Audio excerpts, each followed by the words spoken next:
दें आपको जगदीप धनखड़ पर प्रधानमंत्री की पोस्ट भी अब सामने आ चुकी है, क्योंकि कल ही उनका इस्तीफा रात 9:30 हुआ। प्रधानमंत्री की तरफ से जो पोस्ट है इसमें उन्होंने लिखा कि मैं उनके उत्तम स्वास्थ्य की कामना करता हूं। स्वास्थ्य ही उन्होंने बताया, स्वास्थ्य के कारण ही उन्होंने कहा मैं इस्तीफा दे रहा हूं। जगदीप धनखड़ ने अपना जब इस्तीफा दिया तो सियासी गलियारों में कई तरह की बातें होने लगी कि दबाव की वजह से उनसे ये इस्तीफा दिलवाया गया, क्योंकि कल सुबह 11 बजे से वो एक्टिव थे, शाम 5 बजे तक वो एक्टिव ही रहे हैं।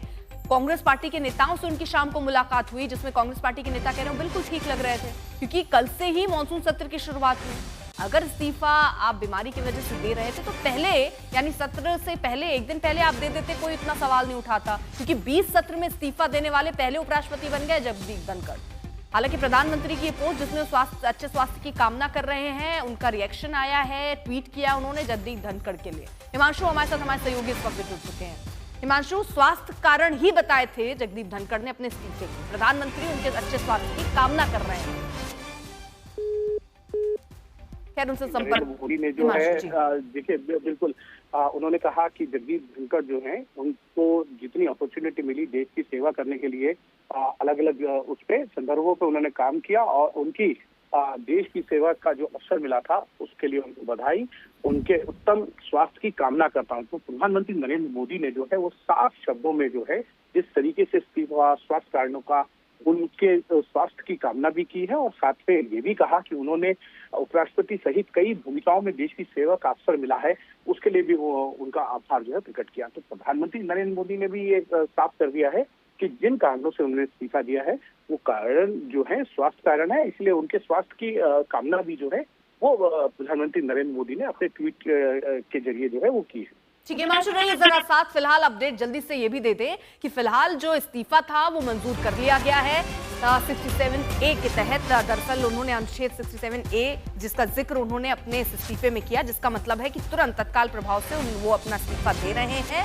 और ये दरअसल हाथ से लिखे पत्र द्वारा उन्होंने अपना ये पूरा इस्तीफा लिखा और राष्ट्रपति को सौंप दिया। अब वो स्वीकार भी हो चुका है और उन्होंने इसके साथ ही कि आज से ही ना वो आज राज्यसभा पहुंचे, उनकी जगह हरिवंश जी वो सभापति का कार्यभार संभालते हुए नजर आए। वहीं प्रधानमंत्री का एक पोस्ट भी सामने आया जिसमें उनके स्वास्थ्य के लिए कामना करते हुए प्रधानमंत्री नजर आए हैं। स्वास्थ्य कारणों से इस्तीफा बताया जा रहा है, लेकिन विपक्ष इसमें कई ऐसी चीजें ढूंढता हुआ नजर आ रहा है, क्योंकि अब बात विपक्ष की चल रही है। हिमांशु, हर चीज में देखिए सियासत तो आ ही जाती है।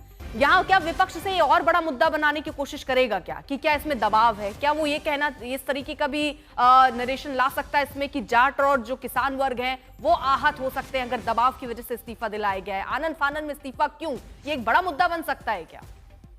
देखिए विपक्ष इसको बड़ा मुद्दा बनाने की कोशिश भी कर रहा है कि क्यों उनको इस्तीफा देना पड़ा। कल क्योंकि वो राज्यसभा की कार्रवाई में जो है पूरे समय मौजूद रहे, देर शाम तक जो है उन्होंने अपोजिशन सांसदों के साथ मुलाकात की और बीएससी की बैठक में जब जेपी नड्डा और किरण रिजिजू नहीं आए तब ये संदेश जो है लेकर पहुंचे थे एल मुरुगन, जो संसदीय कार्य राज्य मंत्री हैं, और उन्होंने ये साफ कर दिया था कि किसी कारणवश जो है दोनों ही लोग नहीं आए और इस बैठक को जो है कल तक के लिए टाल दिया जाए। कल फिर से एक बार जो है बीएससी की बैठक बुलाई जाए। हिमांशु, जरा ये बताइए क्या ऐसे जो बैठकें हुई हैं बिजनेस एडवाइजरीज की, क्या ऐसा हुआ है कि उसमें ऐसे ना पहुंचे हों, संसदीय कार्य मंत्री ना पहुंचे हों या जो जेपी नड्डा हों वो ना पहुंचे हों? ऐसे पहले हुआ है क्या?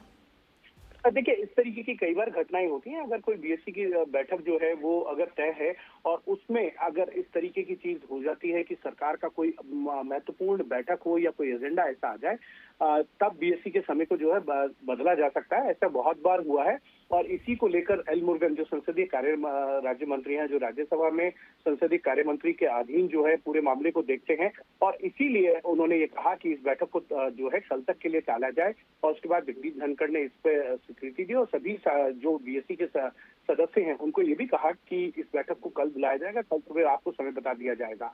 लेकिन कल देर रात जो है उनका इस्तीफा आता है 9:25 पर जो है वो एक्स पर पोस्ट करते हैं और ये कहते हैं कि वो स्वास्थ्य कारणों से जो है अपने पद से इस्तीफा देते हैं। और इसीलिए विपक्ष ये लगातार सवाल कर रहा है कि कल देर शाम तक उनकी बात होती रही, फोन पे भी बात हुई, मुलाकात हुई। जयराम रमेश ने कहा